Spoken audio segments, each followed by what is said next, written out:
Nobody would have thought that I would be the one. Rhyner, sports talk. Baseball, baseball, baseball, baseball. Oh, with the big mic. Oh, okay. All right, yeah. Okay, now I get it. We got a lightning strike, boys. What happened over there, Grego? We had a little lightning strike right outside the window.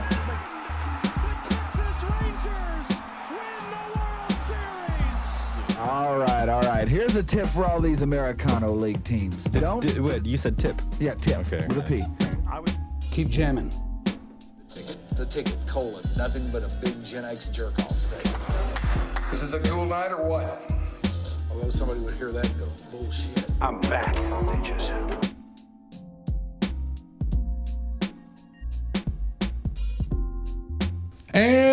And hello to you, your dark companion, viewer, listener, whatever you are. It is a lovely day today, and we are here with another episode of Your Dark Companion, here inside the nurturing biosphere of the mothership, where everything is always groovy. I would be Mike Rhyner. Let's see. It is the 12th of November today. On this, a Wednesday, it's 2 o'clock in the afternoon. We're coming to you from a little different time than we normally do. But I suppose everybody will get over it all, and everything will... Go ahead. Everything will come out all right. What was that? Are we actually on here? Yes. Okay. What was our new thing? Pretty big mistake. Yeah, that's just me. Today, Okay, right? pretty big mistake, Ashley. Thanks. Yeah, pretty big mistake to make. This is episode number 171 of Little YDC, they tell us. Fantastic. And I must tell you, with Shoopy and Ashley and Beckham all in tow here, there is nobody I would rather hang out with in episode number 171 than the guys who brought you Rangers TV all summer long this year. The great Dave Raymond, the great Mike Bacsik. Yeah. All right. They are with us today. Still scoreless. Still scoreless. Still scoreless.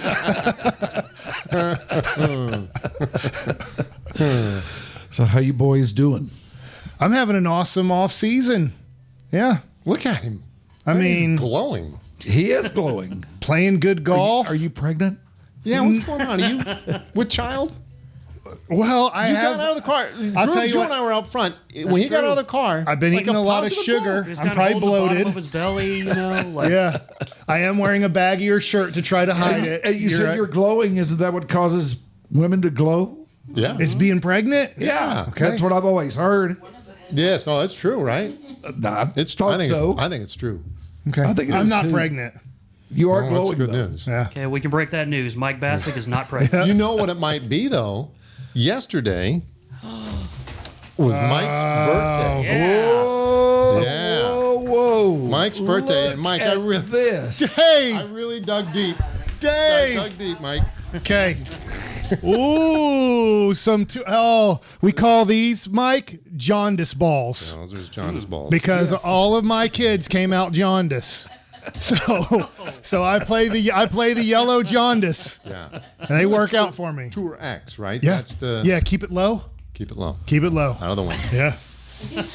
Okay. Oh, Dave Raymond, you know me. There's more. You know me. Yeah. Some Topps Chrome baseball cards. Oh, hell yeah. Wow. Yeah. Okay. I mean, I could even possibly, depending on where you're going with things here, the guy likes to open. What do we call that? When it rip Rip some packs. rip packs. We can Yeah. rip packs. All right. Yeah. Okay. Reiner used to call it opening up some wax. Yeah. Yeah, that's Back more in the like day. it. Yeah, Yeah. that's Okay. But now, like you, I rip packs. Yeah. Ripping packs. Well, thank you, Dave. happy birthday, Mike. Wow. 11-11. Mike's a big 11-11 guy. 77. Big 11-11. 11-11, 77. Yeah.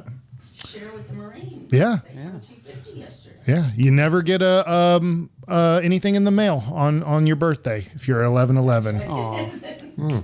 Got to wait till today when Yep. Grandma and Grandpa possibly send the card. Yeah. Well, Still get $50. Well, I'm 48. They're not around anymore. Rest in peace. well, this took a dark turn. Anyway, happy birthday, Mike. that's Sorry all about right. me, Mom and Papa. This is a little your dark companion. There is no structure in here. Yeah. We are your structure-free podcast. People live, people die. That's circle of right. life, Yeah. You know? Yeah. So you've been playing a lot of golf, huh? Been playing quite a bit, getting pretty good. Dave Raymond has beat me 98% of the time on the golf course with the score.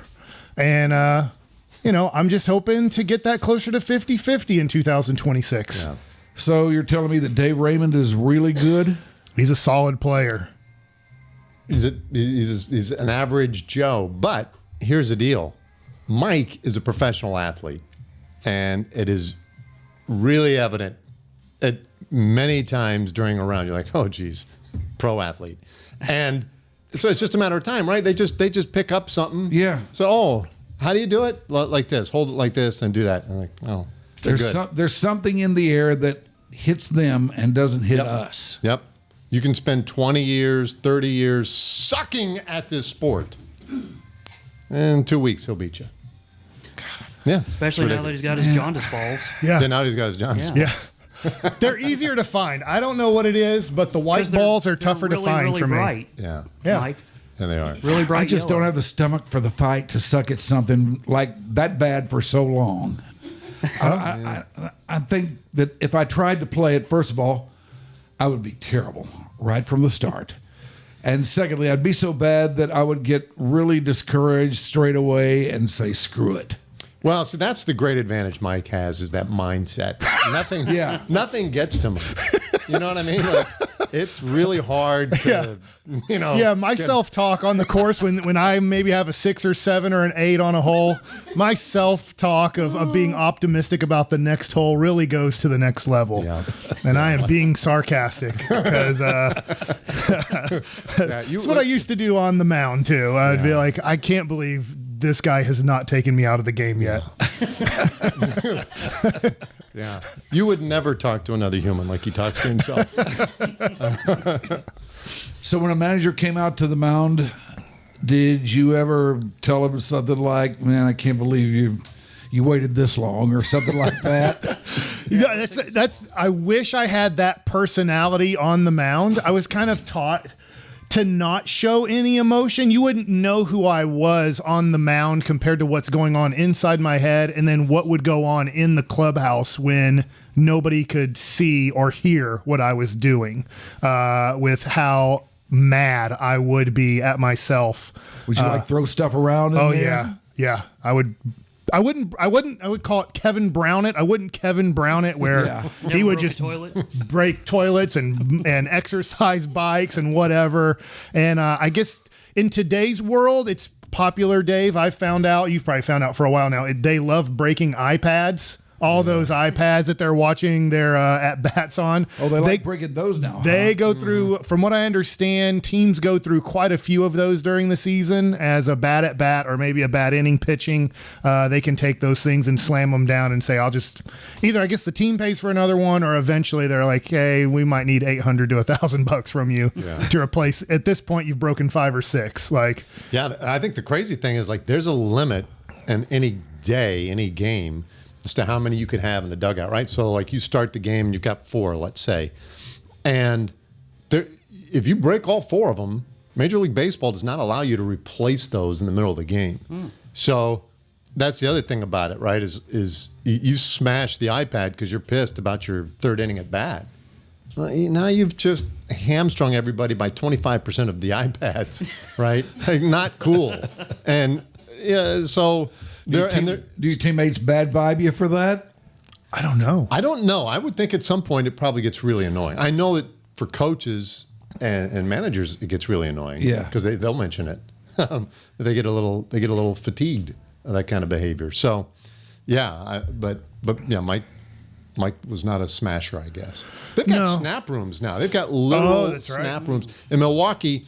If you go into the dugout and then you're going to go to the back of the dugout up to the clubhouse, there's a little bathroom there. And most dugouts have some sort of facilities available there for emergencies for guys. This one has a huge heavy bag hanging in the bathroom right by the toilet. So guys go in there and they just swing like crazy and beat the hell out of that heavy bag and then hopefully get out of their system. And teams do that just because like they're tired of their infrastructure being destroyed. Guys, destroy toilets or sinks or whatever. They'll rip we've them heard off about walls. that for years. Yeah. So I think it's smart to create these little snap rooms. I always heard that Wando was pretty bad about that when he was here. Okay. That, See that. he would tear some stuff up. Yeah. When things didn't go as he would have liked. You guys just gave me the idea for a new fun game, too. Okay. And I think we should initiate it right here, right now. Okay. Crap. This new fun game is called Is This Guy Still Around? Hey. Where we come up with a former Ranger grade and you tell us if this guy is still around. And if he is, when was the last time you saw him? Is he doing okay and everything like that? Or if he's not, then the road is wide open for us to speculate on what he might be and what he might be up to. Okay. That's great. And today's candidate on Is This Guy Still Around is Kevin Brown. I have no clue where he is, where he lives. Obviously, great pitcher. There's great stories about him snapping.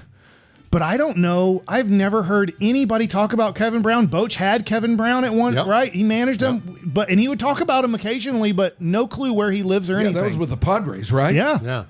That's a great question because he's such a, he gets referenced weekly because he was so dominant.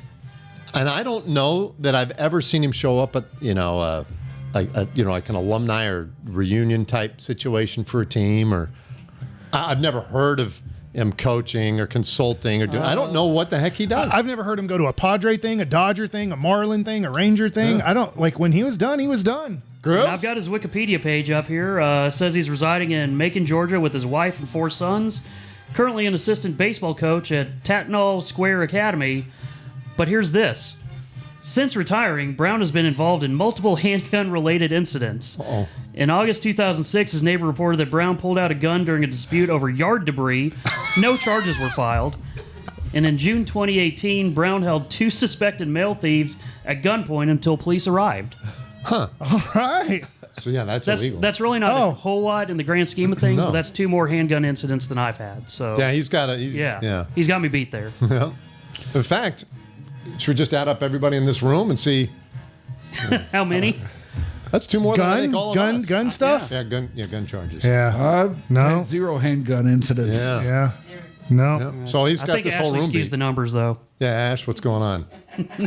What about it, Ashley? You ever have a handgun incident? She's not saying no. Wow. I'm not going to tell you everything. Okay. There's another bad mistake. Well, That's a Well, I will tell you about Kevin Brown, and Grego could certainly corroborate this. Back in the day, when you would interview him, you would do so very warily because you never knew what you were going to get. You could get anger, you could get smarm, or you could get cool and charming. Hey, guys, how you doing?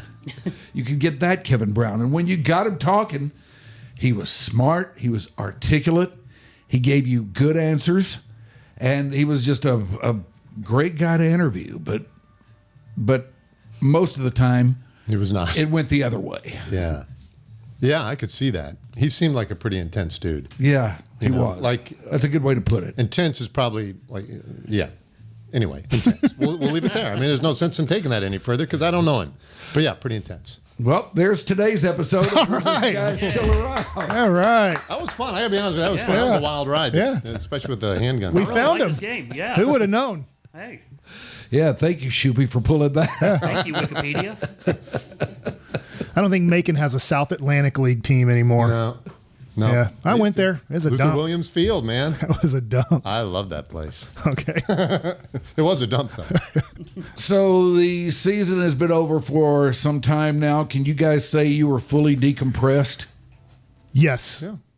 Yeah. In fact, it's weird because it's mid-November-ish, and I'm like, all right, let's get things rolling. Let's start getting some teams looking like what they're going to look for, get it, and then let's get to spring training and get this thing going. That World Series was awesome.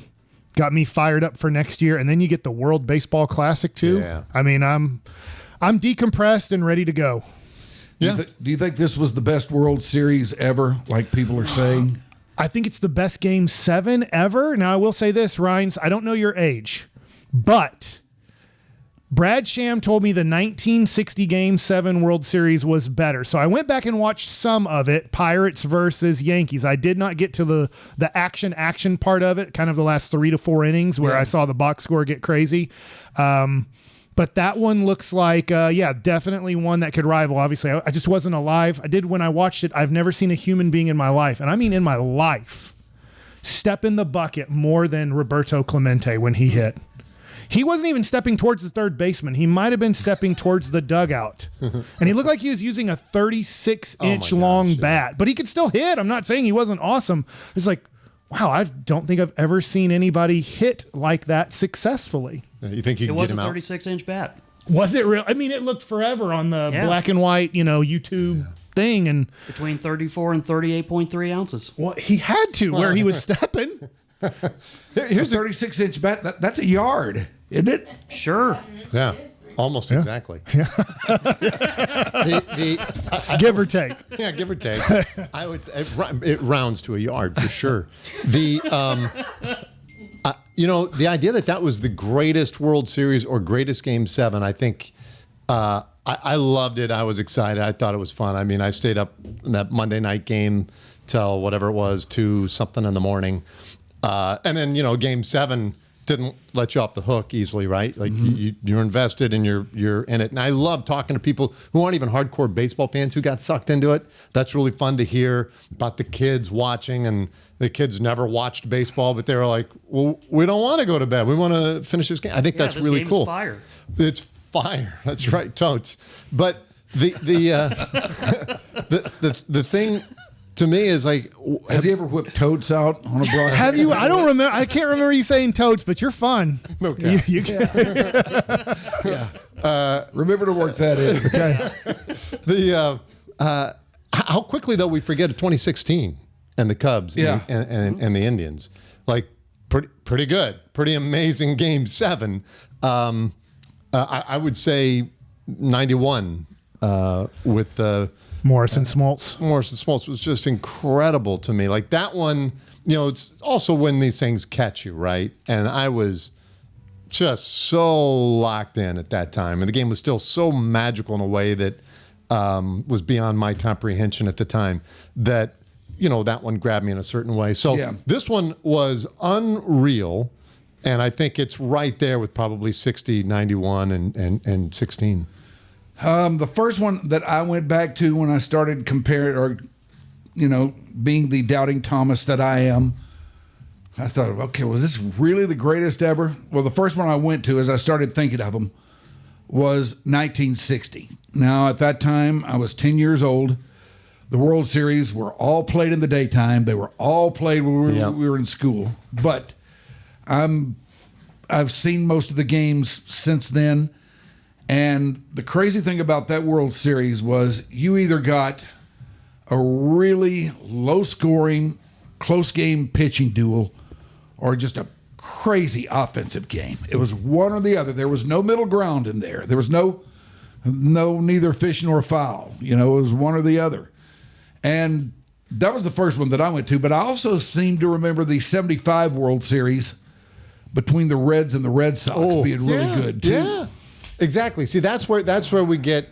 That's where it's a dangerous game to play. Yeah, it's the greatest one of all time. You're like, really? 75? Like, you could. I think you can make a compelling argument for everyone that we've mentioned here, and you could lay out the events and the participants and everything.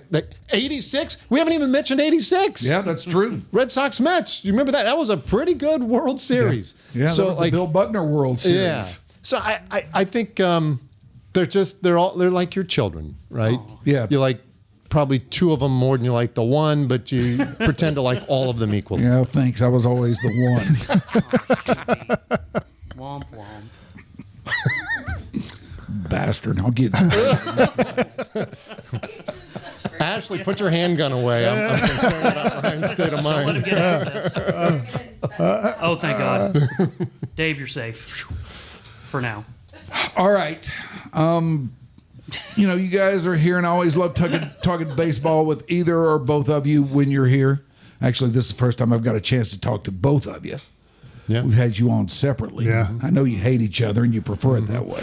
Yeah, it's always tough. The microphone opens at 7 p.m. and we got to pretend to like each other for 2.5 hours. I walk into that booth, and you could cut the tension with a knife. That's what makes it interesting, right? Yeah. Dangerous. I'm always on the talk back button going, can I close out this inning? I'm tired of Dave. Stuff like that. Yeah. It's fun. But I was going somewhere, and I lost my train of thought there. It doesn't matter. Two of us together. Yeah, the two of you are here together, and I still can't think of where I'm going with it. But it'll be Sports. You like oh your yeah, gigs? sports. That's right. I was wanting to have you in here today because I know that for you two, there's a lot more to your sports landscape than baseball. Yeah. And I figured that something you might like to do is riff on some of the other things going on out there in sports. Yeah. And as things have turned out, we've had some rather big doings going on in the world of basketball. And as I do recall, you, Michael, Yeah. are a particularly big basketball guy. I will say I really was. It was my favorite sport. Obviously, I was better at baseball. I love baseball. I love football. The other sports, casual fan at best. On the other, like let's say hockey or soccer, tennis, stuff like that. I'm a huge YouTube golf guy now. Yes. But I hate saying this, but I am happy that Nico got fired. I know he's a person. He lost his job, but deservedly so. It was the worst trade in the First history. guy we've had come in here on YDC and turn into a total dick right before our very eyes. But Hey, you're only saying what many feel. yeah, it was shocking. I came on soon after because it was like headed into Rangers season. So, it's the start of February. He makes the dumbest trade in sports history. And then, I'm just like, I'm not watching anymore. And I did not watch more than 5 total minutes of the rest of that season. Didn't care at all. It's like, I don't think I'm ever going to care about the Mavericks again. They got Cooper Flag. So I'm like, all right, this gives me a little bit of hope. But immediately watching this season, I'm like, this team's horrible and they're not fun to watch. And so I'm glad Nico's out because I think he was going to stupidly build a team around Anthony Davis who never plays. He's out again tonight officially. Yeah, and I'm kind of like, just get him healthy enough to send him somewhere else. Yeah. That seems to be the plan. That would be a win. Yeah. Like at no point was a 32-year-old and an 18-year-old ever going to combine together to be in their prime at the same time to start winning championships. It was a stupid idea. I couldn't figure it out, but Nico wins for ideas that nobody thought would work out, and they didn't. Now, well, Mike, by the way, has the credibility of being 2-time All-State at No, I'm Thompsonville. not. No, he You was a do hell this of a basketball all the player. time. And he doesn't love to talk about himself that way. Second team all district, Well, yeah. junior year But in this state. in the state. So- That so is they're true. That makes you all stay. 2-time All-State, right? That's what I just heard. So he's got that credibility. Now, in Mike's tool chest, especially for broadcasting, if you rifle through it real quick and you'll see he's got the little trowel and he's got that little rake thing and stuff. But his biggest and most used tool is hyperbole. And he loves to make outrageous claims. I will never watch the NBA again. And I will never go to a Mavs game again and this sort of stuff. And we bust his chops all the time on this because, he likes the extreme position. Yeah.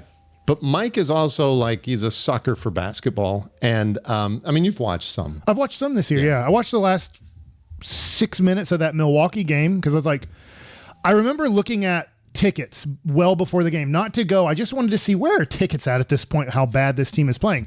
And you could get tickets well below face value, like at 10 a.m. And I was like, okay, so these people are trying to get rid of these things at like a 20 to 30% discount on face value. And then I saw the line on that game, Milwaukee by 2.5. And this is how smart Vegas is I was like, how is Milwaukee only favored by 2.5? Have they not watched the Mavericks scores? Have they not seen them play? And what do you know? The Mavericks lose by 2 points. So they actually covered the spread How do they know in that game.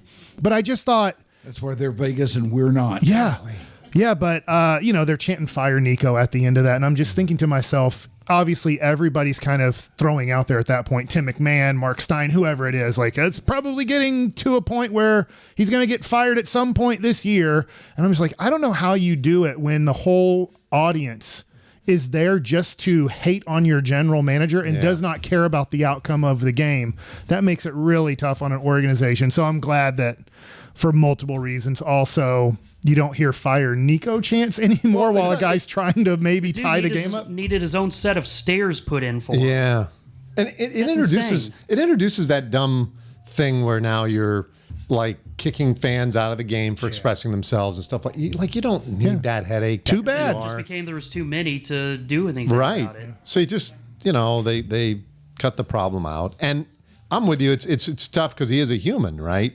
Obviously, this did not work out, and why it happened and how it went down. All this, everybody's, listen, it didn't work. The bigger question to me is now what? Yeah. Like what in the world now? Because who's at the head of the baseball snake that can make some decisions and give proper feedback? How do you identify the right guy to go get, et cetera? So I just. Listen, I'm sure they've got some stuff figured out. They don't just do it on a whim, but I don't think they do, Dave. I think they do I think we figured out well. they do not know what they're doing. Bury this under, let's sue the Stars and see if people. that was another one. That's, golly, yeah. Let's take some of the heat off of us and throw it onto the Stars, who are just innocent bystanders in all this. Going about their business, by the way, pretty well too, right? Like they, Yeah. they operate pretty efficiently and successfully, and they entertain the fans wonderfully. I mean, it's a great. The whole Stars setup is fantastic. Are you guys hockey fans? I go to a handful of games, but I don't know the game all that well. But it's easy to go there and scream and yell and just kind of be into it. Yeah. I like watching the playoffs. Like I kind of like follow where they're at. I get totally confused on hockey playoffs, as in where are they at? Why isn't just 1 through 8 seed or like what? Like they got all this weird stuff, and I'm just like, can we just get this for normal people to understand? Like Norm Hitchcock would say. For human beings. Yeah, this Schedule for human beings, please. Yeah, I'm like, well, they're in second place here and they have the third best record. Yeah, but they would be this seed when the playoffs started. I'm like, well, what the crap? Just start the playoffs and let's get going, But that's how I am with it. I enjoy it when it's playoff time, and I enjoy going to the games. Yeah, When I watch it on television, it's not nearly the same. It has to be the worst sport. Like you go to, you're like, this is awesome. Then you watch it on television, you're like, hey, what happened to the game that I loved when I was there? The way it translates in person versus on the screen, that is a phenomenal gap. Yeah, it is a phenomenal gap. And I will sit there and watch it on TV just because, fool that I am, I've kind of become a fan of the Stars and a fan of the game. Yeah. But I don't know how you take hockey and make it translate into a good TV experience. It's definitely not a glowing puck. Yeah, they've tried different things, right?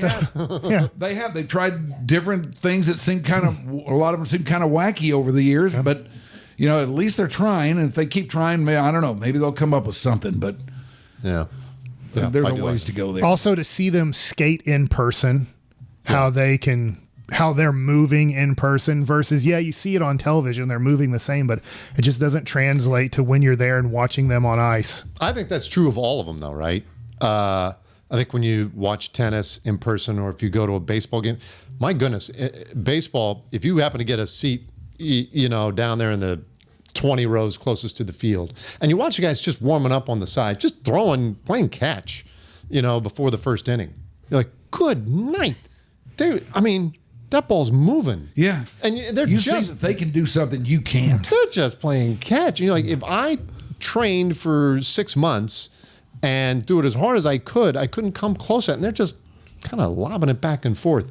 Like when you're in person, it's amazing how their skills and the dynamism of their athleticism just pops in real life. Even just seeing a pop-up, there's a reason why so many people get fooled by a pop-up thinking it's a home run. And it's just, there's something about being there where you see just how high it's going and all that. It's just a different thing. Yeah. Because you watch on TV, they're like, oh, they didn't hit that at all. Or how could they swing at that? Yeah. It's like live music, Rhines. Yeah, Shoopy. Right? It is? It's like, I'm telling you. For me, live anything. If I go to a production on Broadway or if I go to a concert or something like that, it's almost a guarantee that I will end up in tears at some point. I get so moved by watching people perform in a live arena for a large group of people who then appreciate it as a group back. And it's those moments where like they're like, God, that was amazing, right? And everyone stands up and I will lose it. And I don't know what it is, but it just electrifies me to watch live performances. You just think you're up there singing and having a good time, but yeah, like you're moving people, man. Oh. Yeah, you make me cry. All right, I'm gonna see if we can make Dave cry in 7 seconds.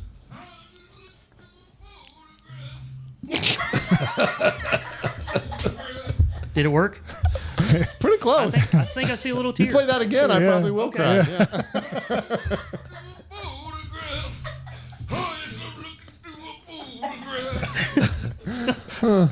What was I doing there? Trying to sing "Photograph" by Nickelback. Oh yeah. I remember that now. I can't believe you still have that. I do. That's why you're that's why he's the devil. I've also got you singing "Oh Canada." Oh Canada, oh Canada, oh Canada, oh Canada, oh Canada. I think I see what he's doing there. Yeah. He knows the tune. Yeah. He's got the melody down pat. I give him partial credit lyrics anyway, could use right? some help, but yeah, he's got the melody. You're making me look like an idiot. You do it to yourself. I do. You guys get any FaceTime with Skip yet? I mean, this summer we did because he was around every now and then. But since then, had the press conference, and then they've been hard at work, and we don't really get in the middle of all that. Yeah. So I haven't yet. I don't know about you. No, I mean, I played with him in 2006 on the Olympic qualifying team in Cuba. So we were teammates for about a month. So talked to him during the season when he was in the dugout. I really like the hire. I really do. I hate losing Boch. I thought Boch was going to be back. I was telling him about the State Fair of Texas the last day of the season and how he needed to get a Fletcher's corny dog. Evan Grant was really poo-pooing the Fletcher's corny dog. What's the matter with him? Everything. Well, I'm always like, come on, Evan, have some fun here. We're talking State Fair of Texas, man. Like, I thought he appreciated greatness. I thought anybody could appreciate that level of greatness. Evan was like, it's just a corny dog. Yeah, that's the. Yeah. No, Evan's going to respond to these allegations not. in a couple weeks. Yeah. We have him on. Yeah. Him and Sarah Blaskovich will make. Oh yeah, make that's right. things We're doing a food thing. Yeah. The irony. Yeah, but I didn't think Boch was gone. I thought he was going to come back for a year, especially because I think after 2026, I don't know where baseball's going after that season. Yeah. But keeping Skip, making him the manager, and I think he'll be a manager for a while with the Rangers. I think there's a long leash. I think he can really help out the Rangers. That being said, there does need to be player changes. I think if you just look at Skip Schumacher and say, take over this team, and it was the coaches who didn't get the most out of this team. Mm-hmm. I think we saw that with Donnie Ecker, right? Sure. They're like, hey, well, let's see if it's the hitting coach or the hitters. We found out it was more of the hitters than the hitting coach. I know they weren't firing Boch, but they're moving in another direction. I think Skip can really help out this team. He's a hard worker. He's a serious guy.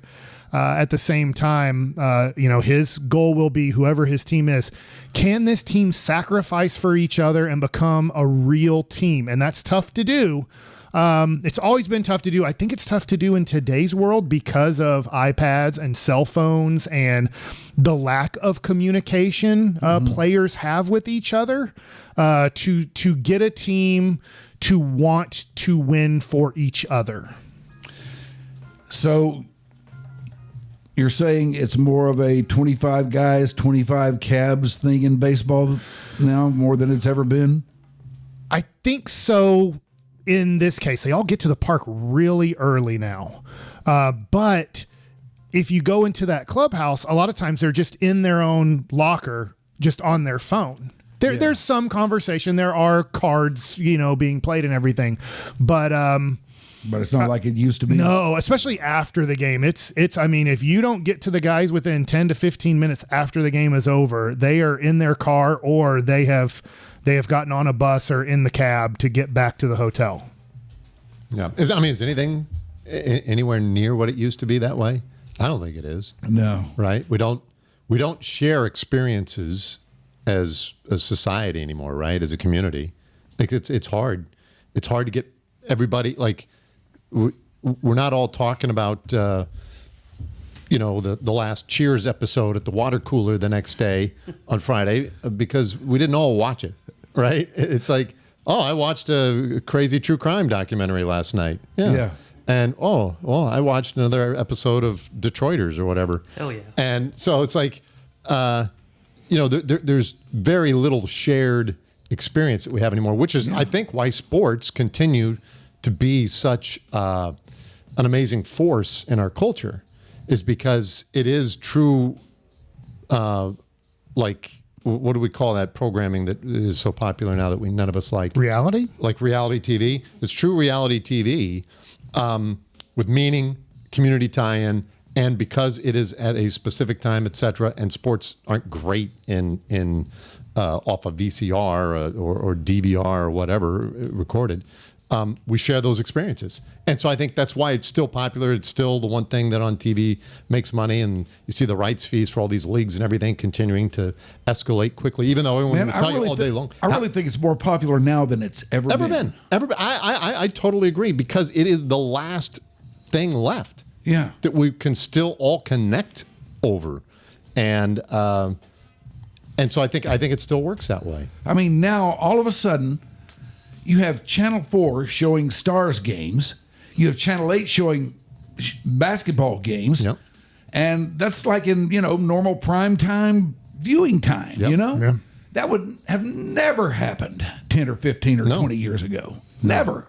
Yeah, I can barely tell you what is actually on, let's say, the major 4 channels. I couldn't. Monday through Friday, 7 p.m. through 9 p.m. Like, Yeah, I don't really know what's on there. I don't think there's one show that I stop down and make it a point to watch or go back on the DVR and pick it up there or something like that. I don't think there's one out there now. So I would assume a nice basketball, baseball, football game would do much better than NCI San Diego or whatever it is. I don't know. I forgot the S. Yeah. But NSCI? No, NCIS. San Diego. Just got to complete the. But I'm with you on that. Like, you'll find. I will say this too, though. I find myself occasionally in front of a game at night going, well, why the hell am I watching this? I don't have any interest in Vermont Ball State. I'm in the third quarter, and like, it's just like, well, why? Because that's sort of what came after whatever game I had on before that. So there's a little bit of it that's probably maybe overkill. Well, I'm going to add something in here that kind of takes us to another baseball topic. Is I think COVID. Gambling was getting bigger and bigger and bigger. COVID, I think, multiplied gambling on sports about 5 times faster.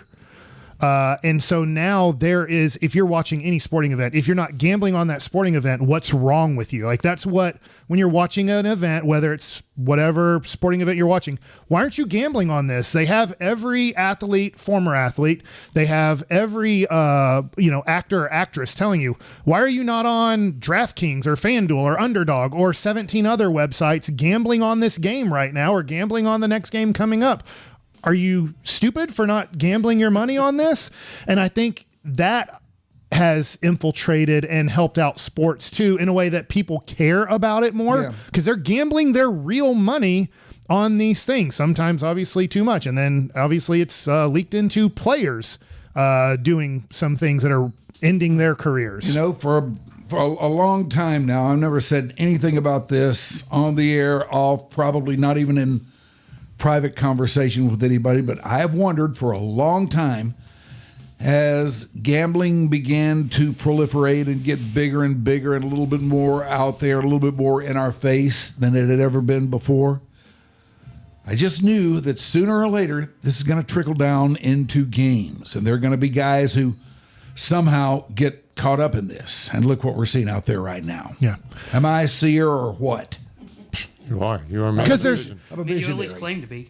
Because Mike, 10 years ago, you couldn't gamble on if Emmanuel Clase was going to throw a ball on the next pitch. Yeah. Or how fast it would be. Yeah, you could gamble on who was going to win the game, the over under, how many runs were going to be scored or points scored in a game. Like there was a few things you could bet on in that game. But now you can bet on up to the second what's going to happen next in this game. And now I'm assuming, these players that have been charged with things, we'll see where it goes, but that they were like, there's no way they're going to find out that I threw a ball on this pitch, or I struck out in this at bat, or I turned the ball over in this game, or missed this many shots in this game, or, and so they're like, they won't find those things. And they're finding those things. Yeah, they are finding those things. And now it's, trickled down, very, very close to the playing level. Look at Chauncey Billups, a guy who had a great career in the NBA, a guy who's a coach now. Yeah. And all of a sudden he's getting dragged into it. Yeah. Well, yeah. I mean, these guys are, and that's the other thing is how it then blossoms and spins out into all these other tentacles of gambling, right? These guys that are now creating their own little casinos in their house and all that sort of stuff. There's a real, there's a weakness there that's being exploited. Yes. Like we're all human and we have frailties and the nice thing is that there are plenty of bloodsuckers out there who will exploit that and try and destroy you. Yeah, they will. But it's awful. I mean, the gambling stuff to me is awful, but it's upping It's upping watching sports. Probably helping that. There's no doubt. This is Mike Bacsik. This is Dave Raymond. They are two of the biggest bloodsuckers I know. Oh, yeah. Got that right. They are with us today here on YDC, and we'll have more with them in just a second. But right now it's time for the dreaded and feared mid-show read. Yes. This is where I tell you what you should do if you are having a rough go of it out there. Maybe you're in some physical pain and you need something to help you out. Now, this is something that I know a little bit about. Here in recent months and weeks, these have not been good ones for me. And I've had to take a look around and find something that could help me out with this. And what I found was the CBD House of Healing. I went over to the CBD House of Healing. I talked to the owner, who is a registered nurse, by the way. And I was all worried about that this was just another head shop and, going to go in there and walk out with some papers or something like that. Maybe some incense, just like Pandemonium over there on McKinney used to be back in the day. But no, that's not the case at all. If you are in pain, if you can't sleep, they got stuff in there that will help you out. And the thing about Summer over there at the CBD House of Healing, like I say, she is a registered nurse, You go in there and tell her what's going on. She will listen to you. She will know what to do about it. And there's a greater than zero chance that whatever she gives you will work for you. That's the way it's been for me. I bet it will be for you too. So if you're having trouble sleeping, you're in pain, go see the folks over at the CBD House of Healing because they can do you some good. They are located at Plano Road and Northwest Highway, right at the burgeoning northeast quadrant of that intersection over there. They are the CBD House of Healing, so go over there and check out what they've got for you.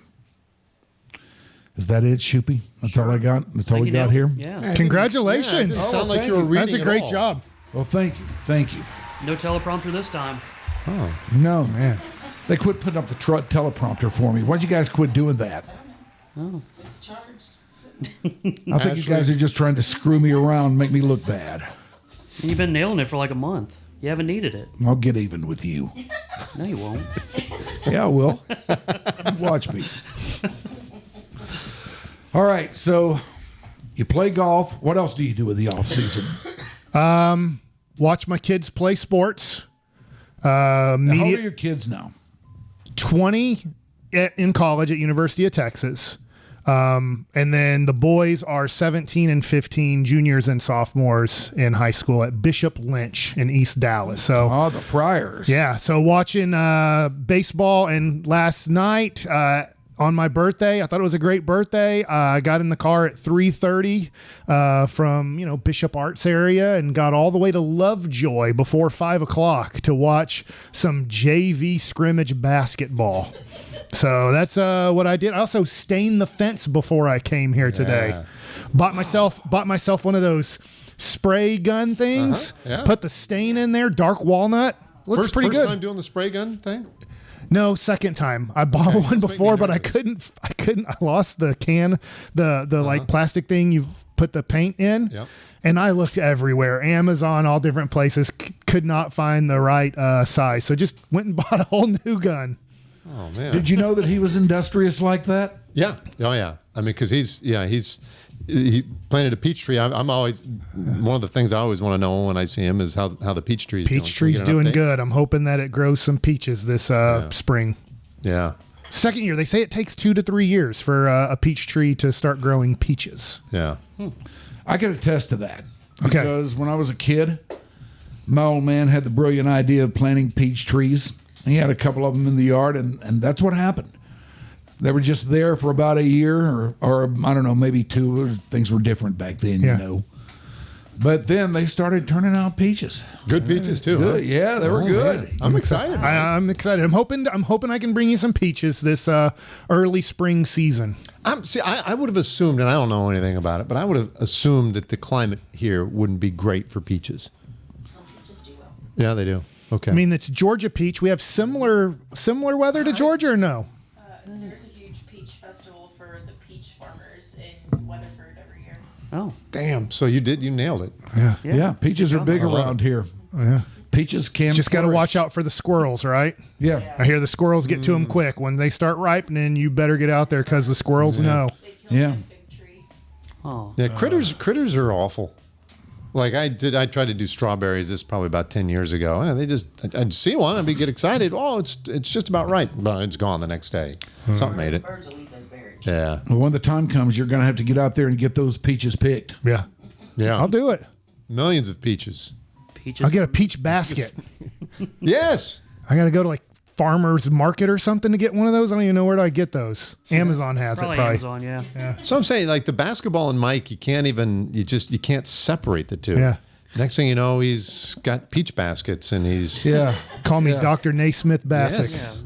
Then he's reinvented basketball. Yeah, the next thing you know, those peach baskets were intended to put peaches in. Yeah. Are going to be up on the side of the garage or something. Yeah. Yep. I will say I stopped playing basketball because my sons are now old enough to beat me, and I'm now old enough not to be that great at it. So I'm like, I quit. You quit. Yeah, it's like, That's the competitor in it. Yeah, there you go. I was like, I can't stay in front of you as much as I want. I can't bully you as much as I want. So Just quit? for the most part, yeah. And That it's can happen, man. it's not basketball is not a sport that's why you play golf. That's why they created pickleball instead of tennis. Like tennis, there's a lot more movement in tennis. Pickleball, smaller court. Just you take a wiffle ball and a paddle, and not as much movement. You're literally 3 months away from just gambling. From just sitting there and just hitting the slot machine. Yeah, I'm competing, but a lot less movement. It's like glasses. I'll tell you what, my eyes. I used to have great eyes. God, speaking of eyes, I started wearing readers this off season. Yeah, and now I can't see. And I talked to the doctor. I was like, I know. There's the whole ruse. You put me in these glasses, and the next thing you know, I can't live without these glasses. They're like, oh no, it doesn't change your eyes. I said, it's gonna change. It's changing my eyes, right? And I found another doctor. It does relax your eyes because your eyes work really hard when they're struggling for close-up stuff, and now they can just relax a little bit. Well, great, except that when I take the damn glasses off, I got no shot at reading the whatever's in front of me. Now I got to put these stupid glasses on every time I want to read something? Pretty much. Well, They're reading pretty glasses. much. Yeah. well, I mean, 2 weeks earlier, I was reading without glasses. Then why'd you get the reading glasses? Because they told me my eyes weren't that great. You're gonna believe Well, doctors? were they? I mean, Yeah, could you still read okay? Yeah, one bad. But I would pop the glasses on. I was like, wow, that's a lot clearer. Right? That's kind of fun. And then but I was like, I don't want to mess myself up. So for about a year, I fought it. And then one night I put on, I read for a lot. And then I took the glasses off and I was like, bumbling around into stuff. I have to move the paper a certain distance from my eyes, which, ridiculous. like, if I don't have my glasses on, I'm always trying to find the distance far enough away where I'm like, okay, I can read it now. I am not doing the enlarged text on the phone, though. I refuse. Where you get like 3 words on the screen. Mike, do you have the boomer text? No, You don't? I don't even know how to do that. I don't either, because I want to. I'm like, screw it. Oh, no.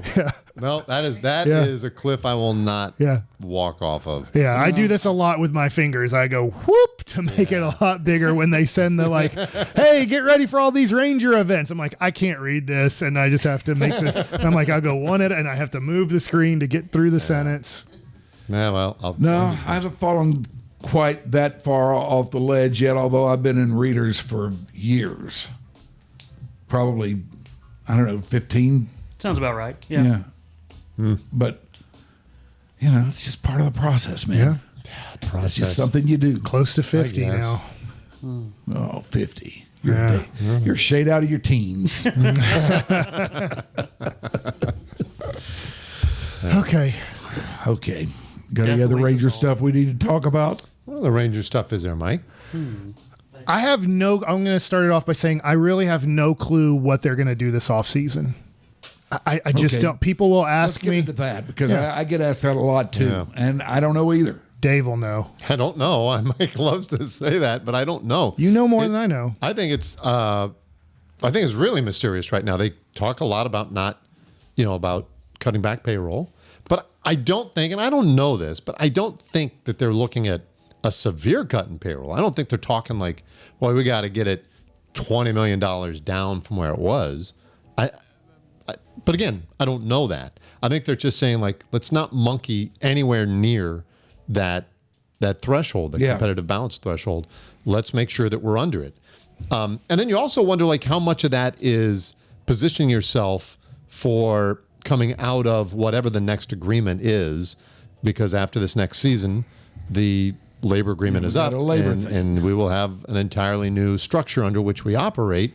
And so it's possible that they're thinking ahead in those terms of like, well, let's just give ourselves a little play so that when we do come out of that, we have room to maneuver in ways that we think might be helpful. I don't know, but they're going to be a little bit down in payroll. I don't think a ton, but the question is, how do you do that? Where do you do that? And the answer seems to be right now that you're going to have to send a couple guys away that are making a lot of money. Might have to. And those guys are going to be guys that fans are not going to want sent away. Or at least there's a greater than zero chance of that. I mean, yes, I think you're right. I don't think anybody, I think people dislike when their guys get traded. Obviously, we talked about a certain situation here locally earlier, but I don't think, when Gallo got traded, nobody loved that. They didn't like that at all, right? But it was a good trade. It ended up being a great trade with Josh Smith and Ezekiel Duran and Glenn Otto, right? Yeah. That was a fruitful trade. So it can be done. The question is, how big a guy are we talking, and how connected are they, and to the fan base? And the one that bothers me, candidly, is Jacob deGrom. I don't like the way that's been bandied about quite a bit by Evan. It does that bothers me a lot too, because I don't want to do it, because that would take away from an area that has been the bane of this thing's existence for years and years and years, way before you got here. Yeah. And now all of a sudden that gets squared away in a manner that we could not have dreamed of. Yeah. And they're going to take away from that. That's going to be hard. That's going to be a hard blow for a lot of people. Yeah. I'm with you on it, because as we're talking about this, I just think, okay, if you do make the playoffs next year, which would be very tough if you didn't have Jacob deGrom, and I don't know if he's going to make 30 starts next year. That was unbelievable, awesome. Maybe he can repeat what he did in his first full season back. But your advantage if you make the playoffs right now, and I don't know who's going to be on the team, but if you make the playoffs and you had deGrom going game 1, Eovaldi going game 2, and Leiter going game 3, that's your advantage against the other teams. That's strong, man. You don't have I can't see how you have the offensive advantage. I'm going to be honest. I don't see how you can have an offensive advantage. You have to redo almost the whole bullpen. And they're not going to spend enough money on that to have the advantage in the bullpen. You can have a comparable bullpen and one that you think can get the job done, but your advantage against anybody, if you make the playoffs, will be you got deGrom, Eovaldi, one of the best playoff pitchers in the last decade or so, and then you have Leiter, who I think is coming on strong. If he can start limiting the walks, he becomes a borderline all-star in 26. So if you take away deGrom, I don't see, one, I'm going to be honest, how you make the playoffs, and two, if you were to sneak in, what's your competitive advantage to beat the best teams in the playoffs? Yeah, I think that's just it. Like they won the team Gold Glove, which I thought was kind of cool. And also, I love that. I love that this team now for several years has played really, really good defense. And then on top of it, they had the great pitching. Well, we've always heard that the way to win is through those two avenues, defense and pitching. And let's face it, the only reason they were anywhere near any conversation this year was because of the pitching and the defense. The offense just did not exist. Yeah, I think it was Nico who told us that. But I could be wrong. Yeah. And the Mavs are good at defense this year. Are better. So, but I think for me, like, you can run into some guys having productive years offensively. You can get away with some things sometimes on the offensive side. And there were guys who had bad years. I'm not saying that you count on guys coming back and bouncing back this year. You make some moves in the margins. But I don't like monkeying with that pitching. It was too much fun to watch, and it gave you a chance to win every day. They did that with a bullpen. They rebuilt that bullpen, I believe, on roughly $14 million last year. Now, to give you a little context, that's an entire bullpen. Kirby Yates, who was so good the year before for us, signed for, was it $13 million? Something like that. $13 million with the Dodgers. Might have been 16. I can't remember. Anyway, it was in that range. In other words, we built an entire bullpen for what the Dodgers paid for Kirby Yates. And while it wasn't great, it didn't kill this team, right? The bullpen didn't kill this team. Now, part of that was Maddox, right? Mike Maddox is really, really, really good at what he does. And they're going to have to figure out a solution to that now that he left. So there's some issues. There's some issues. But I don't like the idea of deGrom going anywhere. If you were, like, hypothetically, if you were to trade deGrom, I don't know why you wouldn't at that point just start going, well, let's just think of 2028 or 29. Like, let's just start looking at what we can be 2 to 3 years from now. I don't like, I've never liked this in sports at all. I didn't like when Mark Cuban did it with Dirk Nowitzki the last 4 years of Dirk. Which way are you going? Which direction? Because trying to do both never works. We're going to be kind of competitive while we're trying to rebuild. That doesn't work. You either need to go, we have to kind of start this thing over, or this is what I would hope. Let's go all in. We have Eovaldi and DeGrom for 1 to 2 more years max, and then it's over. Yeah. Then you are Jack Leiter, Kamar Rocker, whoever else you've drafted and hopefully developed. Like, that's it. You have, if you keep both of those guys, you have 2026 and then whatever baseball there is in 2027. Yeah. That's your window. And then then to me, there is a rebuilding process. There is a process of like, where are we at with Jack Leiter, Wyatt Langford, Evan Carter, whoever, if you have Walcott on the team at that point and what he's doing. Like, I think there is a team there that can win 90 games. Yeah. I agree. There's a core there that can. I just don't know what they're going to do with that core. Because here's the other problem: if you're starting to plan 2 years out, let's say you're gonna move DeGrom because you want to plan 2 years out. Well, Seager and Simeon aren't getting any younger either. Nope. So, like, if you're gonna blow up a piece of this that way, then you might as well just blow the whole thing up. I'm with you. I think you go in. I don't think it's that far off. I just don't think they're that far away. It doesn't take that much for this team to get a whole lot better. Yeah, I go back to when Houston turned the corner years ago. The big deal was they went from leading the league in strikeouts offensively to the next year they might have been second in the league in strikeouts because they added Nori Aoki, who is just a different kind of hitter, and they focused on, like, let's not punch out. And bam, they turned around. Now, they were also, I think that might have also coincided with them using some other tricks. So it's not a foolproof anecdote. So Raymond, folks. The more I think about it, that was really stupid. Yeah. But we like it. But they did turn a major corner in a stat, whether they obviously got caught cheating, but it was a major turnaround for them. And for the Rangers, there's going to have to be an extreme turnaround offensively from what they were last year. And they understand that. Yeah, I don't know. It's funny. I don't know how extreme it has to be. I think Seager is so exceptional. And I think if you can, if Jake Berger is still your answer, I think it's very plausible that Berger could be a whole lot better this year. And then I think you look at other areas where you can change things up a little bit. And I think they're going to, but it's kind of in the margins. Yeah. I don't know. It's not easy, man. It's not easy. We talk about it off the air, sometimes a little bit on the air, but I can remember we're playing the Dodgers early in the year. And I know Mookie Betts didn't have a good year. He dealt with losing weight and all this stuff.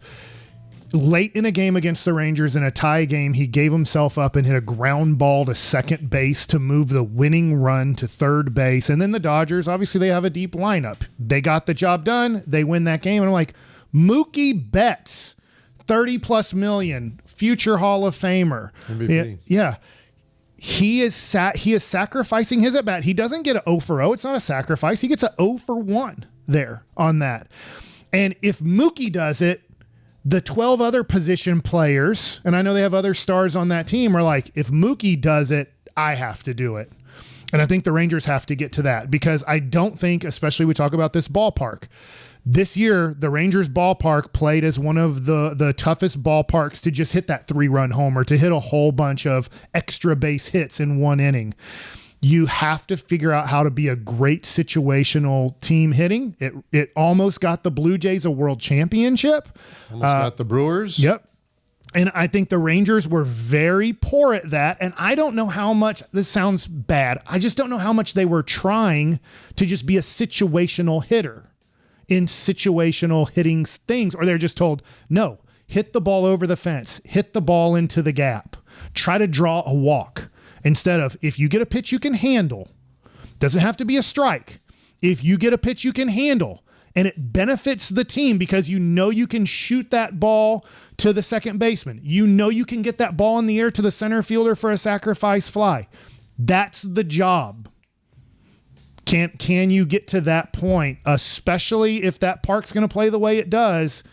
Unless you want to spend a whole bunch of money and go get Kyle Schwarber and Kyle Tucker and Alex Bregman. Bregman might not be a great example. He's a great situational hitter and a great hitter, but just go get a bunch of guys that hit 40 bombs. That's the way you can beat we don't need the situational hit.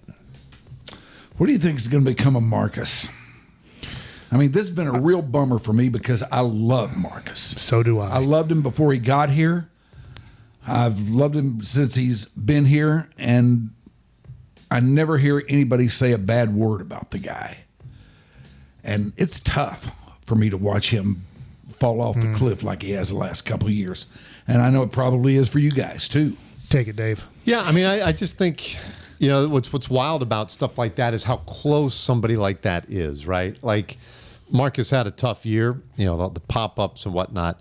They're like, his offensive game does have some limitations. There are some ways that they can get him out. He's aware of it. The league's aware of it. He's generally pretty decent at covering it up, but he had a tough year. The fact is he wins another Gold Glove. He's elite defensively. He works hard. He shows up every single day. I think those things are really, really valuable. I mean, really valuable. So there's still a lot to his game.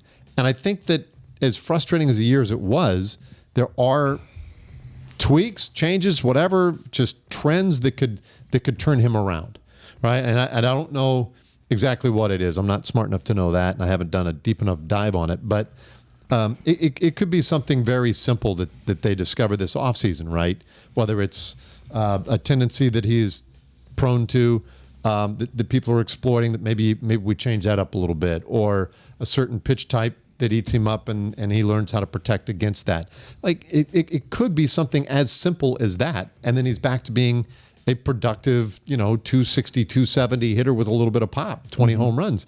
And then you're talking once again, an all-star and he's had, you're talking Marcus being Marcus once again. He's had 3 seasons where he's finished top 3 MVP. Like that's more than anybody else on that team. Yeah. And as great as Seager is, Seager hasn't done that. 3 years, top 3 MVP. Like, he is a very, very good player. So I think it's there. I think sometimes you just got to unlock a little piece. I'm going to be optimistic about it. First, I have to say you do hear a lot of rumors about the Rangers possibly moving him in a trade. But just look at this last season for his former team that you got him from, the Toronto Blue Jays. I thought George Springer's career was over. Great career, but I thought it's over. And so you're getting to the point where Marcus Semien, if you watched him in 2025, you're going, is there anything left in the tank? He is in great shape. He does all the work necessary to be a successful player. This year, he just wasn't offensively. I think he could have a George Springer 2025 comeback. I think that can happen because of his work ethic. And I know he got hurt at the end of last year. He's always healthy. He shows up for 162 games. The one thing I know about Marcus Semien is if he's on your team, unless something breaks on him, he is going to play 100. He's going to be ready to play 162 games for you. Get out there. And I need that because right now, the left side of the infield, I'm probably going to get 200 starts from. So if you look at that, that gives me 102 starts that I need to fill in at third base and shortstop. Yeah. Like if it is Josh Young and Corey Seager, we just have to go off of history. I hope it's wrong. I hope they both are able to play if they're on the Rangers 140 plus games a year. But I have to go off the history. I'm going to need somebody to start at shortstop 50 games that Corey Seager's not going to be able to play, and I'm going to need 50 plus games at third base that Josh Young isn't going to be able to play. If Simeon's on your team, I'm like, I need 10 games, and those are hopefully just days off for him because he's an older guy to try to keep him fresh. And that's one thing that Marcus Semien brings to the table that the rest of the infield struggles to do is he is going to be ready to play 162 games. What do you think the coaching staff's going to look like this year? Ooh. Good question. I mean, really good question. I mean, I mean, do you have any idea who's in the Schumacher network or anything like that? That information's been slow to trickle out. Haven't they been really quiet on this? It's been really quiet, yeah. Most of the guys who have been announced as leaving or not invited back or whatever, they've pretty much all found jobs at this point. They were snatched up pretty quickly, but I don't know what what the plan there is. I don't know what's happening at pitching coach. Maybe that stuff's all done and it's just they're have they announced? And I know Alex Cintron, is he officially announced with the Rangers? I don't think so either. But it's just been from the Houston Astros, one of their hitting coaches. It sounds like that is where they're leaning to adding the extra hitting coach. Yeah, it sounds like Brett Boone isn't coming back, but pitching coach to me is going to be so important because Mike Maddox, I never had him as a pitching coach, but anybody will tell you that's had him. He is one of the best at putting together an individual game plan for the starting pitcher to have success against this lineup at this moment in this time. What are you doing well? Because your stuff is going to change throughout the season on what you're executing well, what maybe you're struggling with. Mike Maddox understands that, where you're at in that moment. And then he understands the 9 guys that you're possibly going to face that night that are going to start the game. He understands where they're at, their weaknesses right now, their strengths right now, who we want to avoid right now, who we want to attack right now. And you lost that. It doesn't mean that somebody can't come in and be similar to that. Yeah. But Mike Maddox is one of the best, if not the best in baseball at giving a starting pitcher a game plan for that night. And if they go out and do a good job of executing it, they're going to have a great game.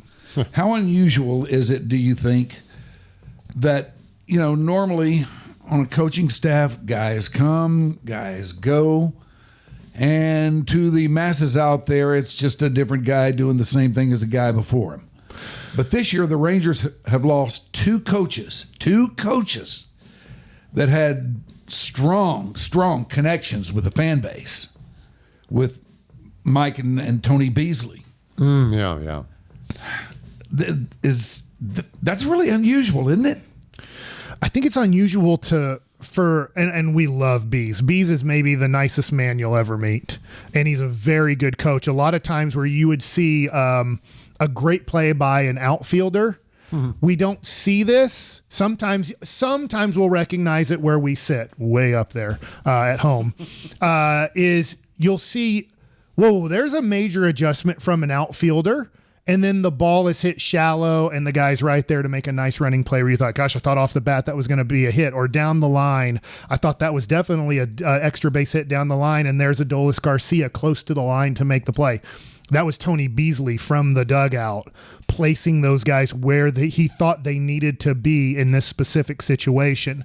That's going to be missed. But for me, Mike Maddox is the one where I'm just like, I just don't know. They're going to replace him. I just don't know how you get as good as Mike Maddox. I mean, everybody knows how good he is, but those two guys too are I mean, Maddox is the Ranger legend when it comes to pitching, whether it was the 2 World Series in 10 and 11, you never had pitching like that. Yeah. I mean, it's really hard for me to fathom Rangers pitching without him, No, I agree, and to me, he is the best. He's the best. The credibility that he brings and has with pitchers immediately, right? They trust him implicitly. He's extremely sharp, and I'll tell you a golf story. One time on the road, golfing with Maddox, and he's really good. Mike loves golfing with him. But it's fun too. It is fun because he's such a. By the way, he's insane too. He's totally crazy, which is also fun. But we get done with the round and we're waiting for an Uber or something to take us back to the hotel. I was like, oh boy, well, you guys aren't going to have a whole lot of time. You got to hustle out there and whatever, get on the 9:30 in the morning bus or whatever. And And Mad Dog's like, well, I'll take a cab or whatever, and I'll go out like at 12:30 or something. I said, oh, why? He's like, I got to get back and I got to watch video of these minor league pitchers. I was like, really? Yeah, it was basically like, oh, we got something going on. Are we bringing somebody up? Somebody going down? Somebody hurt? Whatever. No, I do it every day. I watch their starts or their relief appearances, whatever. Probably not every single minor leaguer, but the ones that you're really working on as an organization. He watches them every day. I was like, why? You don't see them. You don't talk to them. He's like, yeah, but I might. And I want to talk to the coaches about them. Like, he's working in extreme detail on guys at AA or guys at single A to get them right. In addition to what he's doing with the big league guys, the dude he's a bit of a pitching savant, but his work ethic and his level of care and commitment to his guys. I mean, it's truly unusual. We were very fortunate, very, very fortunate to have him.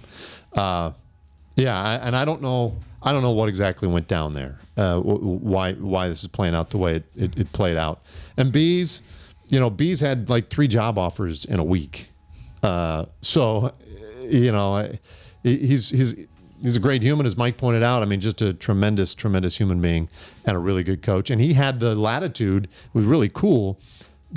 All these teams are very analytics oriented, and defensive positioning is extremely analytics oriented. Mm-hmm. But he overrides it a lot and tells guys, "Oh, I want you over here doing this or that." Well, but my card says, "Just trust me. This is where I want you to go."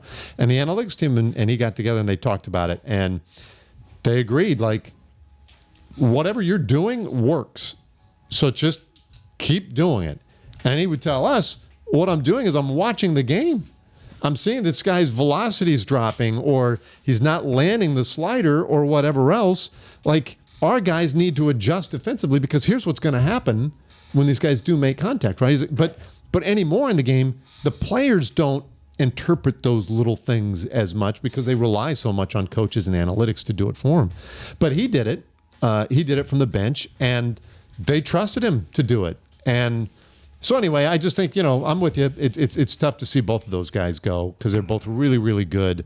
And they're just really, just really good people who we had an opportunity to enjoy. Yeah, and you want to take responsibility as a pitcher when you have a bad game. It happens. But there are times when you have a pitching coach who's not the best, to be nice, where you do exactly what the pitching coach told you to do, and then the ball goes over the fence, and you're kind of in your head going, I did exactly what you told me to do, and it didn't work at all. And that happens more than you think. I don't want to take the blame away from pitchers. They make bad pitches. They're at times very obvious to see when they miss their spot. But there's times where you actually executed the plan that the pitching coach gave you, because they're not good at putting together plans.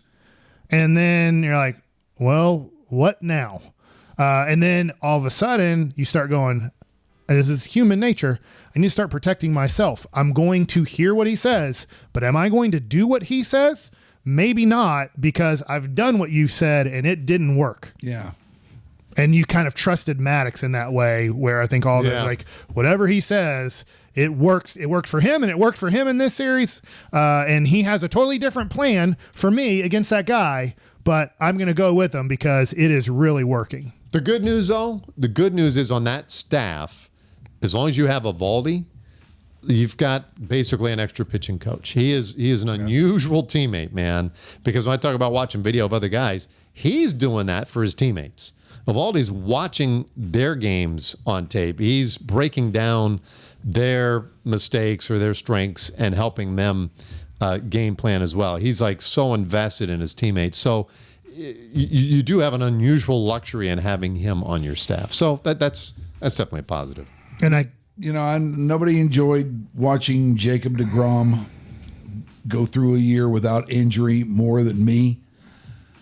But the guy that I really love watching on that staff is Eovaldi. Yeah, because he's so totally invested, right? Yeah. Every pitch, every inning, every game.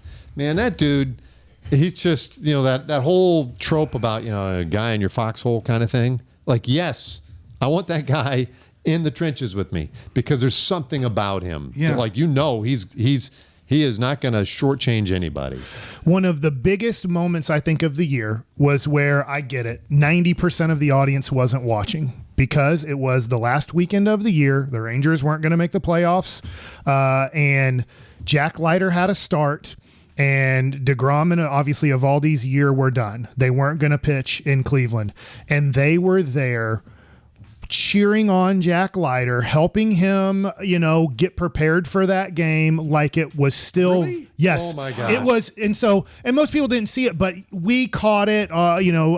Patrick and Vito, the guys that are in the truck, did a great job of there's Eovaldi and DeGrom top row right next to each other. Got that baby Jack, let's go. Yeah. And in the dugout, that is what these young guys do have. If Rocker makes the team next year, Jack Leiter has, and I'm buddies with Al, playing with him with the Mets. Jack has DeGrom and especially Eovaldi there texting him all the time, giving him as much information as possible, and then being extra coaches in the dugout while he's pitching. That was one of the coolest moments of the year. That's wild because it's not unusual, or so I've heard, for the last series of the year. If a guy has pitched knows is going to be his last start of the year. Yep. And there's still a couple of games left, he's out of there. Yeah, the whole team wasn't there that last road trip. There were guys who were not on that trip who were still on the roster. Yeah. But those two were there till the very llast minute. Man, they were just banging that railing, and and then when he came off, they're grabbing him in the dugout and mussing his hair and celebrating with him. I mean, it was because it was his 10th awesome. win. He might have had 10 Ks in that game. Obviously, Cleveland's going for a playoff spot. It was special, and we're that's special. And we go back to what we were talking about earlier. Don't trade DeGrom, and don't trade Eovaldi.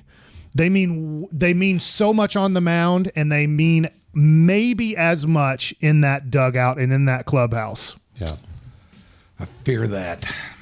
I hope they don't, but I fear they might. Yeah, I hope they don't too. Damn. Yeah. Damn it. Well, thank you, boys. This has been Thank you, Ryan. blast. It was always fun. Yeah. We've had you on here separately. Yeah. And somebody had the bright idea to get you both in here at the same time, and it worked out great, man. You guys are fantastic together. Thank you. Thank you. We have a blast doing it. Yeah. It shows.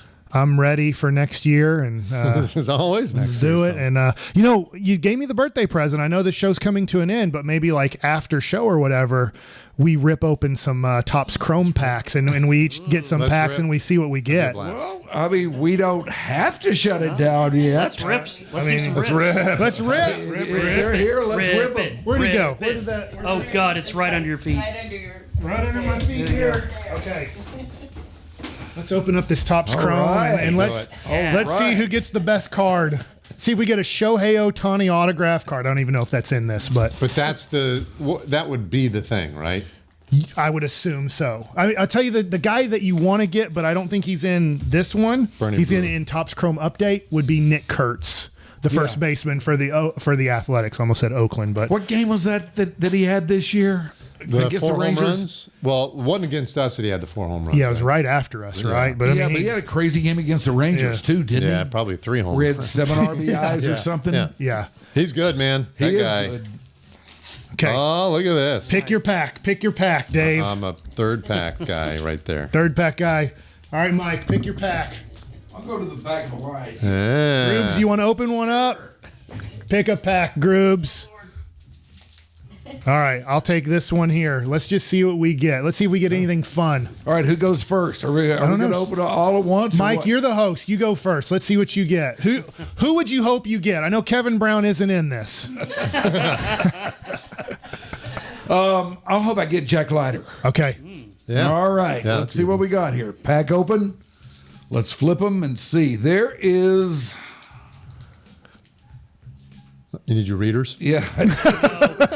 I think it's a White Sox. White Sox might be tough to know everybody on their team. Yeah, they might. What's that name you always use? Andrew Vaughn. Okay. Andrew Vaughn. Good card. Okay. Okay. Here is Kevin Alcantara of the Cubs. Okay. And it wouldn't be a pack of baseball cards without Seth Lugo of the Royals. Okay. Yeah. And how about a nice future star here? Okay. Is this guy a future star? I don't know. Anthony Volpe? Well, Didn't he his kinda- his stars kind of a little bit of not, a stretch. I not mean, shining as much. kind of a what I current guy. thought. Yeah, they make these cards though before the year starts. Screwed here, man. Hang in there, Rhynes. Here is Manny Machado. Oh, that's a fun one card. I too. like it. I think that's called an X-fractor over there. And wrapping it up with Brady Basso. Oh, Brady Basso. Eduardo Bizzardo. Eduardo Bizzardo.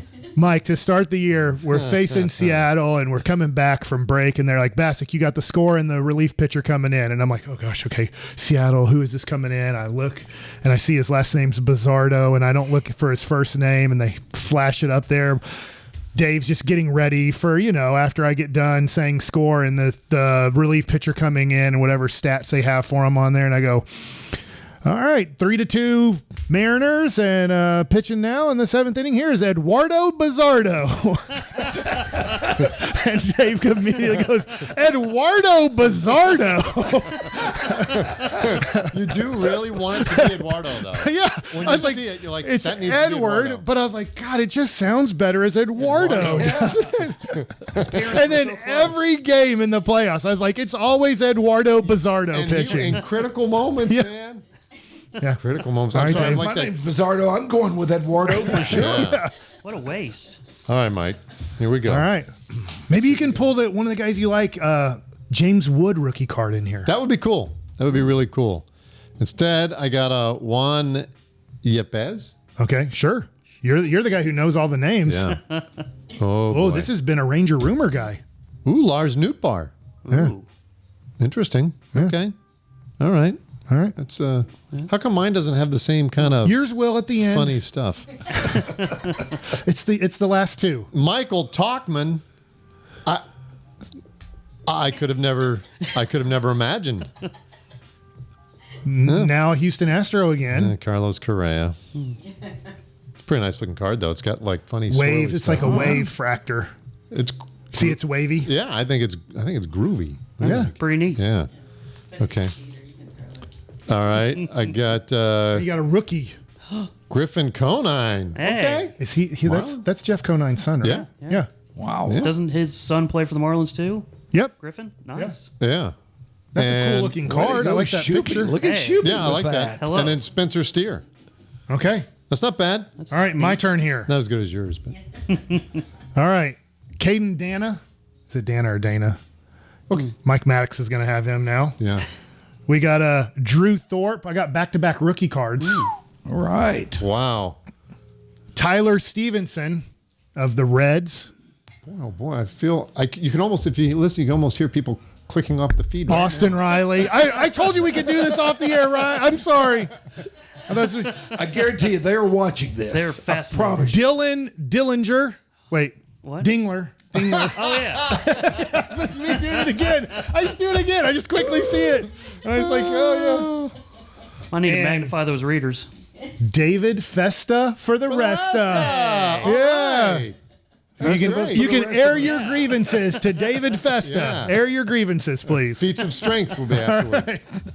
Really nicely All done. right, Groobs, come on. Come on, Groobs. Come on, Shoopy. Let's get a. It's up to you.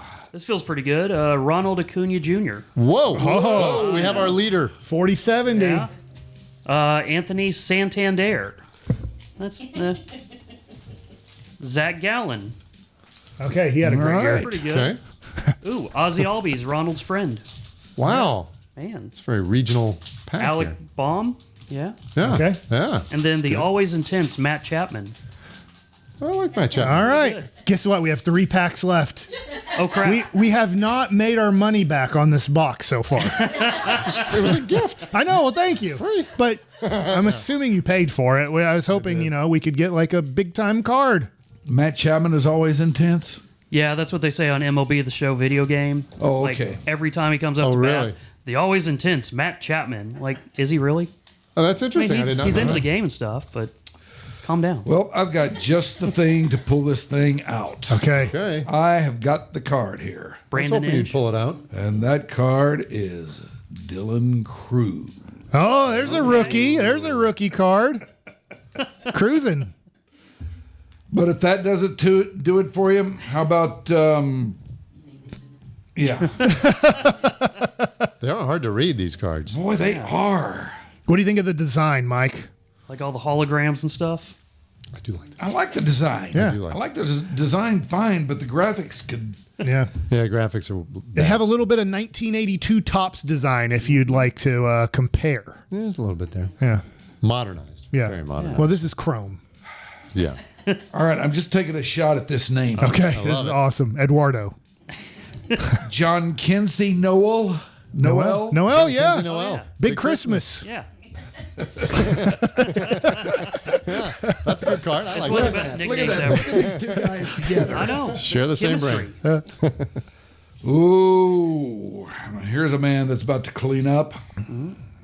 That man is Kyle Tucker. Ooh, yeah. That's another good card, huh? Rhynes is on a heater. And here is another man whose day is coming, if it hasn't already there. It's not already here. That is Emmanuel Fernando Tatis Jr. Wow. Okay. It's a pretty good pack. Yeah. That is a pretty good pack. Good job, Shoopy. And rounding things up. Let's see. Who do we start God. with? Dylan Cruz? Yeah. Okay, here is Jairo Iriarte. Wow. Okay. I could tell you so many things about him. I didn't know that you'd get that card. Yeah. He's a White Sox. Yeah. Oh, Yeah. there you go. I'll tell you what, man. If you make Topps Chrome, like you're an okay player. Yeah. Yeah. They didn't put me in Topps Chrome. One guy who is bound to make Topps Chrome is Francisco Lindor. Cisco. That's fun to say. Yeah, that's a fun name. That's a very fun name. That's my son's pack favorite there. player. That is a good pack. I like Lindor a lot. That was a great pack, by Yeah. the way. All right. That was a monster pack. What if you get a super fractor? super a super I'm not getting fractor. a super fractor. By the way, is this like the penultimate year of Topps? Because isn't Mikey doesn't know what Fanatics penultimate taking No. Fanatics and Topps are the same. what? Yeah. Did Fanatics buy Topps? Yeah. Yeah, like a year or two ago. Oh, okay. Yeah. Oh, that's Now what interesting. happened is Topps? Topps has now bought the NBA, and Topps has bought the NFL. So Topps has a monopoly. It's pretty funny much. because I watched a documentary the other day. I'm on the new DirecTV now because of the YouTube nonsense with ESPN. Uncle on this all this crap. You can't But- get Stanford football, huh? Right. So I went. So I went. I went the DirecTV route, and of the many nonsensical channels on there is a documentary plus channel or something. There was a baseball card one, but it obviously is outdated because Champions had just purchased, or Fanatics had just purchased all the stuff. And Yeah. I was like, what's going to happen to Topps? But obviously that's been Fanatics bought 'em. All right, Max Fried. Okay. I'll take it. Okay. Good player. I like it. Ooh, Bryce Terang. Okay. It's a good looking photo right there. That is Good photographing. We got him. We got him. Oh, On, there's we got him on there's the the next card's going to be fun. Tell us about this guy. Wow. I bet you had no idea that I would get Emmanuel Clase. Yeah. Oh, Former Ranger. what's he been up to? Yeah, The most controversial player in baseball. man. Michael Harris is second. Another. Okay. I'm Boy, you're killing it. I'm feeling good about this. Ooh, is that a future Ranger? JT Real Muto. Is that a future Ranger? Rumors out there. That rumor's out there. That's one of the hardest to say names there is. Yeah, and then JJ Bleday. I don't hate that. That's a fun one to say. Like, I'll tell you, when we got Kyle Higashioka, I was pretty nervous for the first 5 games. oh my God! Yeah, I was driving just down called the him road Hickey the listening whole to you season. talk about him. For a while. Okay, last pack. Gustavo Campero. Campero, yeah. Huh? That's a big time one. good one. Jeremy Pena. You can't compare That's him. good. He kicked our butts this year. Oh, look at this. I got an autograph. An autograph numbered to 299, and it's Brian Sammons. Am I saying that right? Oh. I never heard of this guy. Is he? Have we called a game of his before? Don't recognize it. He's a rookie. Wow, Mike. Yeah. Congrats. Boy, autograph no less. How about this? They had Anthony Santander, and he didn't really do anything for the Blue No, he's Jays. terrible. Yeah, And they I still haven't made the seen- World Series and almost won it all. Yeah. You know, you kind of forget that they signed a big-time free agent. Yeah. We got a guy around in second base, maybe third here. Daniel Schneemann. Schneemann. Yeah. And then Let those announcers have fun with that. Ryan Mountcastle. Yeah. And that's it. Cool name. Okay. I got the auto. You Let's got see. the autograph. Congratulations. win. On the back, it has his stats. In 2024, this guy threw 27 and a third innings with a 3.62 ERA. Dude. Where are the Tigers? I don't know what he did in 2025. Huh. Sky's the limit. Sky's the limit. You never know. Gotta be. That one Yeah. could really play out. Ceiling well for could him. be the roof there. Yeah. Thank you. Yay. Thank you You're guys for welcome. opening Happy up. I birthday, mean, Mike. ripping packs is fun. It is was so much fun, fun. Yeah. We did that one night driving home in LA, right? Yeah. We ripped That was fun. some stadium club packs. That was awesome. Boy, now I want to do a podcast where that's all we do is open Yeah. cards. Yeah. No one's yeah. ever done that before. Fantastic idea. A little late. All right. Thank you, Shoopy. Thank you, Ashley. Thank you, Becca. Boys, thank the hell out of you. That was Thank you, fun. Ryan. That was Great, awesome, man. You guys are both great. Love you separately. Love you together. Rangers TV is under control. Thank All you. right. Yeah, right on. Thank you. Thank you for watching. And if you like what we're doing, get us out there. Share us, like us, get us around. Tell your friends about us. Get people on this thing. And we will keep doing it because, hell, I don't have anything better to do these days. All right, this has been your Dark Companion. Bye.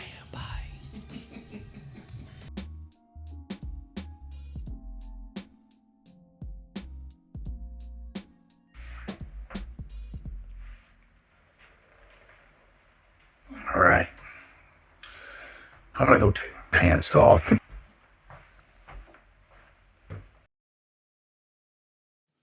Your Dark Companion is a Stolen Water Media presentation.